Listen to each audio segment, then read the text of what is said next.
On the pod today, we have internet sensation, Liam Hussell. Do, do, do, do, do. So, Liam is my other son-in-law. Well, son-in-law to be, technically, but let's call him a son-in-law, as well as Phil. And something happened this weekend, just gone. So, what did you do on Sunday? I ran the London Marathon. You did. It was the biggest marathon of all time in the history of marathons. 57,000 competitors, 2 million spectators. Most finishes of a marathon. Most finishes, yeah. So you all are in the Guinness Book of Records. I am. Should be maybe individually. And not everything went to plan in the marathon, which we won't go into in detail here. No. But it's suffice to say, you were happy-ish with your time, but you felt like you could have done better. Yeah. Happy and grateful that I could complete it in a time that most people would probably love to do. 4:12. 3:56 on my Strava, so we'll go with that one. Oh, definitely should go with that one. But yeah, a lot more I could improve on time-wise. Yes. So a few things technically went wrong, and planning, yeah. Trying to get around the marathon as a spectator is pretty tough. And then we all kind of got separated, and you ended up on an escalator. In a tube. With Tess and your mum and your daughter. Green Park Station, I think it was. Is that what it was? I think so. And you were coming down the escalator and Tess was below you and you had hold of half the buggy. Yeah. What happened? And you're wearing your medal, sorry. So I was wearing my medal, minding my own business, thinking about the bath that I was about to have at the apartment, thinking that I can't wait to just sit down, relax, not be in this tube. It was hot, it was crowded. I'd probably done about 60,000 steps by this point. My feet were a bit sore. And all of a sudden, everyone just started to cheer. Everyone being who? Everyone on the opposite side of the escalator that was coming up the escalator. And because obviously the tubes are quite small, they're underground, it started echoing. And then that echo then sort of spurred everyone else on to give their cheer, and it just continued. Fortunately, I have an extremely reactive girlfriend. Quick-witted, I think. Yeah. My daughter. So Tess, if none of you know, I'm sure you all do. She, straight away, she's on the phone, she's recording the whole thing. I actually didn't know she was recording at the time, so my reaction is genuine. I had absolutely no idea she'd recorded it until after. So she records you coming down the escalator, and then she pans around and records the audience, and then she just repeats that because it gets that swell of audience applause and cheering got bigger and bigger and bigger, didn't it? Yeah. And she uploaded it pretty quickly, put a POV caption on it. Yeah, straight away. A couple of hashtags, a fairly trendy or trending audio. Which is? Can't remember. Is it something like that sound that Hosier? Something like that. It's quite a common sound for like an event or like someone doing an endurance activity. It kind of has like a build-up and a dramatic part at the beginning, doesn't it? Quite a dramatic song, yeah. Very fitting for the video. And she uploaded it to where? So she first posted it to our business TikTok account. And what's your business? Hustle Up Socials or Hustle Up Marketing. We're in the middle of deciding which one sounds better. And that's social media management with marketing? Yeah. For small businesses? Yeah. So she chucked it straight on there because I'm always on it about content, just posting content. And it just exploded. So about half an hour later, she saw how many views it was getting, so she put it straight onto our Instagram page as well, which is the same. That's very good. She's quick there, wasn't she? And what days now? 4 days in. 3 days afterwards. Between the two platforms, it's like 11 point something million views. And almost 2 million likes across the two platforms combined. So wherever you like to enjoy your socials, you've probably seen this video.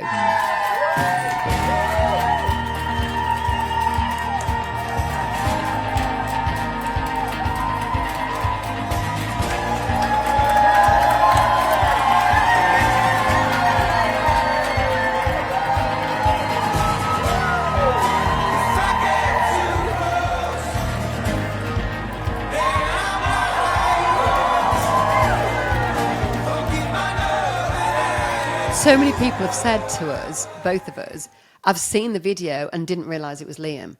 Or I've seen the video, didn't realise it had anything to do with you guys. It's already come up on my For You page, wherever that is. And so it became viral in such a short space of time. It kind of dominated all the feeds. Yeah. And then you start getting calls and, start getting messages from which kind of brands? So we had quite a lot. So I was, first of all, I was quite surprised how quick accounts are on it with catching viral things. So we were discussing that they must have literally a team that sit and watch viral or For You pages to see what they can jump on. So like scouts. Yeah. So Unilad were a big one that we first got approached by to sort of have authorization to repost it on their page. I wonder why they have to get authorization to repost it, as long as it's got a credit, because normally people don't ask for authorization to repost. I mean, because it's a big media publication sort of outlet. Possibly, yeah. I'm not sure. No. Probably good to do a bit of research into it. Viral Hog got in touch and asked for something sort of exclusive, didn't they? And yeah, Viral Hog. So we had a few emails sort of asking to sort of buy the right to own the video, but we still were credited on it. Yes, yeah. Which meant that none of the other media outlets would have been able to use it. Unless only by going to them. So everybody had to go to them rather than us. To license it. Which wouldn't have been as good for you, would it? Because then you would have had less exposure. No. What I was astonished by was the brands that were commenting. Yeah, so brands like On Running, Puma, Lucozade. The post office. The post office. TikTok. TikTok UK actually commented and congratulated me personally on my composure. So my composure to everyone is a 10 out of 10 according to TikTok UK, which was... You were just stunned, I think. I was very humbled. I mean, I don't know. I personally think I'm quite a private person. I think I'm not a big one to shout. You wouldn't have what you weren't like trying to encourage the crowd. You were doing the opposite. I was trying to do the opposite. I was so embarrassed, like to the point where my toes were curling, and I enjoyed the feeling. The feeling was lovely. Yeah, the feeling of being congratulated for doing something that I did find was hard, but yeah. It was a nice feeling to have, but God, I would not like to be famous. So all these brands start commenting, and it just gets more and more and more traction. It's like a hockey stick, isn't it? Once it gets more, it gets more. So I think 2 days ago you had 3 million views, and now you're up to just on TikTok, just on 7 million views. 7.1, I think it is now, just on TikTok. And it will fall back down the other side, won't it? You've really ridden the wave, I'm sure, and it's been great for your Hustle Up, for the social media marketing agency. Yeah, we've tripled our followers on the account. We've got over 1.2 million likes on the account. So this all looks great now for us going forward. Yeah, and you've got a free content calendar as a download in your link tree. 60 downloads. 60 downloads. See, and there might not be the right audience for you, but this is all learning, isn't it? It's all just gathering an audience. And do you remember? Actually, we'll go through the ingredients first, and I'll mention something that Tess said to me the other day. So what we've done is we've come up with a list of what Liam and I think, and we're sure we've forgotten things because we've done it a bit last minute, of what are the ingredients of viral content. So we're not saying that by having all these ingredients in place, you'll go viral, but every viral video has all these things in it. Yeah, and I was speaking to Tess about this, and I believe that having these ingredients enhances the amount of look that you can get. So having all of these things combined increases the look of the video going viral. Yeah. So because one of the components is look. It's a big one, yeah. But I do believe that having all of the other ones increases that amount of look. Yeah, yeah, definitely. Absolutely. I agree. And what we've got to give credit to as well is the fact that Tess got straight on it. It was a pretty much perfect video. It could have gone wrong in so many different ways, but she panned to you, panned to the crowd. She really felt, and because you're moving as well on an escalator, like they're moving, you're moving. It wasn't a great video.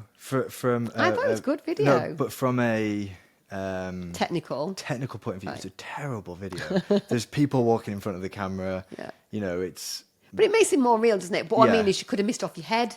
Yeah. She could yeah. have filmed it right at the very end, not got her camera out in time. She could have been too far ahead. She could have been above you, which wouldn't have had the same effect. No, because I think capturing my reaction obviously pulled Yes. on a few heartstrings. Exactly. And then she could capture you walking behind you with all the high fives and everything. Yeah. So something that I'm going to add to this list, which I've just thought of, is movement. Because you're on an escalator and they're on an escalator. The moving was really compelling to watch because you feel like you're watching something that's got a beginning, middle and an end rather than just watching a static. Like you weren't just standing there and getting a standing ovation. You were moving towards them and they were moving towards you. So I think Yeah. that I really like that. It reminded me a bit of when footballers walk through the whatever that felt thing's like a called. footballer. Did you? My one time I'll ever feel like a pro footballer. So when you walk into a football stadium, what do you call that tunnel that you The go? tunnel. The tunnel. There The you go. tunnel. And you're kind of like high fiving and everybody. It kind of looked Yeah. like that and felt Yeah. like that. So the first thing we're going to say is you've got to have a massive dose of luck. You can't make your own luck, but as Liam's just said, by having all these ingredients increases your chances of having the luck, and also it creates this perfect situation where if you just add the luck to it, then it will amplify. Yeah, whereas I believe there's probably a lot of videos out there that could have done as well or even better than ours if they'd have potentially had some of the ingredients that were missing. Because they had the look, but they might have missed the timing or the relevance or one of these other ingredients that, just shortened it and it was only a 20,000 viewed viral Yes. video rather than a 20 million. And one of the reasons that you get shown is because you've already been viewed. That's the difficult thing, isn't it? So it builds on its own. Once Yeah. it starts to go viral, it takes on its own. You can't sort really of do momentum. anything with it once No. it's started, if that makes sense. You Yeah. can. It's a bit like in Windermere, we've got we've got lots of fantastic coffee shops actually and places you can have a really lovely breakfast. But our favourite is, of course, Home ground. and Homeground has a queue. It does, which I love and hate. Yeah, exactly. As a local, it's difficult, isn't it? Because you don't want it to have a queue. But all the other coffee shops are completely empty, Yeah. and this one's got a queue. And so people join the queue because there's a queue. And it's the same, I think, with the viral video. Yeah. But let's go through some of these ingredients. So apart from luck, first one is emotion. Yeah. Well, again, and this we've never really noticed this, either me or Tessa, or whether you have, that if somebody's emotions or an emotion is triggered by a viewer, that's what either gets them to view it again and again and again, or send it to someone, which is massive. So many people had sent it. It was I need to get the stats. It's a few thousand, isn't it? And so I'll just chip in and say that I feel that the emotion was because your face, as you realised what was happening, it takes you on, which is one of the other ingredients, a story, Yeah. and lets you experience it. So we were experiencing Liam's mortification Yeah. of going, of all these people clapping him, when at the same time as Liam was. We weren't entering the story after Liam. Liam Yeah. was going through. So we were with you on the story, is what I'm trying to say, moving through the story with you and experiencing the same emotion. And the other ingredient is point of view. So Tess was filming it. So it's not strictly speaking point of view, because otherwise that would have been you filming it. Yeah. But it did feel like we were with you, because for start, you're walking towards her, Yeah. and then she turns, and then you walk away from her, and she follows you. So it does feel like your point of view. Yeah, and I think they go quite well in this specific video, the emotion and the POV, where it's the POV is the person watching what's happening, which is why I think it triggered so many people's emotions, the viewers, because it was like they were stood there next to me experiencing that emotion of love and congratulations to me, and my reaction was, humbling, and I think all of that combined is where the emotion came from. You're right. That it was like humanity is actually quite nice, and Oh. no one knew me. I had no idea about who any of those people were. People thought that the pram I was holding wasn't my child. He's even For the holding record. somebody else's stroller. And Yeah. It's like, no, they're my kids. And yeah, but I didn't was tell anyone funny. that. I quite enjoyed that bit. And then timing and relevance, they go quite well together, I think. Timing as in she posted it immediately.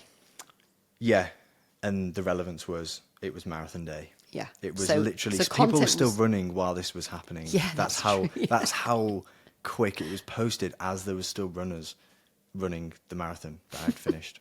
She was quick. She was really quick. She was really quick. So it was very well timed. It was also hyper relevant because the London Marathon, of course, was trending on that day. And not only was it the London Marathon, it was also the biggest ever marathon ever run. And therefore, there was so much news about it. And another element to add to it was such a hot day that there was far more spectators than I've ever seen watching the marathon. 2 million. 2 million. Yeah. So I think that added to it because it's a beautiful day and people, lots of people kind of enjoying the atmosphere. So they would be on their phones looking for the content as well because they were there. And then I've put accompaniments, and what I mean by that is all those extra little nuts and bolts that make it work, like the choice of music, the choice of caption, the choice of whatever it's called when you put the caption on the screen as well as the caption underneath. Yeah. And Hashtags. the hashtags, and the choice of platform. So you said put it on our business account. It was just our first, because we're not that bothered about our personal accounts. They're just somewhere I don't post. I had 130 followers, for the record. How many have you got now? On my personal page, like 500 and something, just from my personal page, but it wasn't actually linked. It was only when the London Marathon, by the way, they were also someone that reached out to us. And Deliveroo gave you a £25 voucher? Yeah, we got our first bit of money from it, 25 quid off Deliveroo. Unfortunately, we can't use it up here, though. No, because we don't have Deliveroo. That's funny. But they don't know that. We've still taken it. And then the choice of platform. So you chose TikTok and Instagram as your kind of primary ones. And they both did really well for you. So it's not really a Facebook video. It wouldn't have worked the same way, would it? No, and TikTok is always, for me, the first place I would put something if I was trying to go viral. Mm-hmm. I mean, Instagram, to get over 1 million views on Instagram is pretty insane. I think it's got 4 point something million on, which you rarely see on Instagram. No. It's crazy. So then the last thing that's in the ingredients list really is making the audience the hero. What I mean by that is the audience in the video with you were the heroes. That I felt that even though you were on the escalator and you were being clapped, what we're watching as the people watching the video is the audience. So that's why it feels like it makes you look humble because we're actually celebrating the audience and how amazing the audience are. And I think also because it's moving through the audience and each person on that escalator is getting kind of more and more and more excited and clapping. And then that lady's like waving her dog paw. And then few people give me a high five, which, again, for the record, the camera didn't quite see. So I had a lot of comments saying, as if you didn't high five the person back, which I did. And I also think this video in particular, it was more for the viewer than for me. So I keep saying that. Yes. You weren't really the hero in that video. I didn't actually do anything apart from run this marathon that, almost 60,000 other people ran. There was also another marathon in the UK that day. I didn't feel like Shout out to Claire Roberts. Yeah, running big the shout marathon, out to Claire Roberts. Manchester Marathon that day. I didn't do anything special. So but you kind of looked like that on the video. It looked like you weren't going, oh, look at me. It was just about the audience. It was about the people on that escalator that were cheering you. They became the hero. And I think that idea of you not being the focus and the spotlight, that also helped people just feel really good about sharing that video. Yeah. A few people thought I'd won it. Including your daughter. Always my daughter. Always. Daddy won, she said. Which I tell her I did. 3-year-old Albert, do not tell her otherwise. So I think the reason that we're going through these ingredients with you, yes, you might not be able to stand on a London escalator and get cheered after running the marathon and get it, on camera. But what you can do is think about these ingredients with your own content, whether that's a blog or a video or a picture, whatever it is that you're trying to get across as your message to your audience. Think about the emotion of that piece, the emotion of that visual, the POV. So whose point of view is it? Are you enjoying it from your point of view or are you letting the audience enjoy it? The timing is super important. You've got to catch the mood of the moment and the relevance. So is it tied to a particular event or a particular time in the calendar or a particular just climate, The story that you're sharing allows somebody to experience the story with you. So story and experience. Making the audience the hero, which I think was key for this particular one. And then the accompaniments, which we talked about. So music, caption, hashtags, platform, and just the visuals, really, in general. And the most important, the look. The look of it. The look. We'd love to be able to tell people exactly what to do to go viral. Mm-hmm. Who wouldn't? Yeah. You'd But- do it more. We would. We'd be viral all the time. I probably wouldn't actually. I don't think I could do it again. Couldn't cope with it. The stress of being everywhere and anywhere. But I think that yeah. what you know now after the fact is you can join the dots of what happened and how it happened.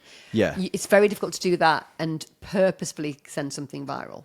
Yeah, and I think we obviously now have got a bit of credibility. You know, we have gone viral, and you know, we've experienced the motion of doing it and it happening and how it happens and you know what we did to make it go happen. So I believe that we're in a pretty good position to be able to give someone or give something to someone to say, right, this is what we did and it worked. We're not going to guarantee it, But also that company might not want to go viral. They might just want to have a decent reach on their Facebook page. They might want to have the next Instagram reel, you know, perform better than it has done before. Yeah. So in Hustle Up, and we'll link to it in the show notes as well. That's kind of what you do for people. You advise and guide as well as do for them and with them. yeah. And so anything that somebody wants to do with their socials, you've probably experienced all sides of that now. From you work with very technical companies on their socials where their audience is tiny to, you know, hospitality venues where their audience is much broader. Yeah. And you work with a lot of estate agents with their content and helping them upload and those kind of things. So I think what it's done is it's shown people that you're an expert in your field, both of you, and that you can really help them to improve wherever they've started, they can improve that. And I think that's what this shows them. We'll also put the links to the viral videos. Of course. You know, we want that 10 million views. That's the goal now. 7.1. But yeah, it was. It made made the experience of doing the marathon just 10 times better. I think when you look back at it, you'll remember the video and the emotion. Yeah. Much more than you'll remember the emotion much more than you would have done if you'd just run the marathon and not had that happen. And something interesting, Tess asked me pretty much the day after. She said, "Have you got these marathon blues?" I said, "Do you know what? I haven't because of this." I was like, "Wow, I'm on a high still because of this," and I keep watching this video of me. Because a lot of people, you know, you do get the marathon. You know, you've been training for this one thing, you do it, and then nothing. So I just entered another marathon on the way home from the marathon. But I thought it was interesting and it made my experience a lot different. that is really interesting." I'm going to say one more thing because we do have to wrap up because we're short of time.